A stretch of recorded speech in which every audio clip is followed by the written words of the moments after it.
বিসমিল্লাহির রাহমানির রাহিম। সূরা আল মুল্ক, আয়াত 30।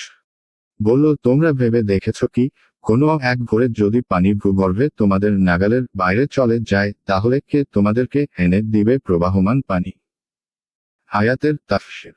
বলো, তোমরা ভেবে দেখেছ কি, যদি পানি ভূগর্ভে তোমাদের নাগালের বাইরে চলে যায়, তাহলে কে তোমাদেরকে এনে দেবে প্রবহমান পানি?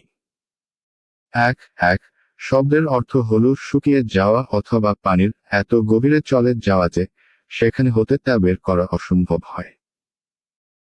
অর্থাৎ আল্লাহ তাআলা যদি পানি শুকিয়ে দিয়ে তার অস্তিত্বই শেষ করে দেন অথবা মাটির এত গভীরে করে দেন যেখান থেকে পানি বের করতে সর্বপ্রকার যন্ত্র ব্যর্থ সাব্যস্ত হয়, তাহলে বলো, কে আছে এমন যে তোমাদের জন্য প্রবহমান ও নির্মল পানির ব্যবস্থা করে দেবে?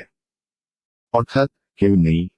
এটা মহান আল্লাহর অশেষ অনুগ্রহ যে তোমাদের অবাধ্যতা সত্ত্বেও তিনি তোমাদেরকে পানি থেকে বঞ্চিত করেননি।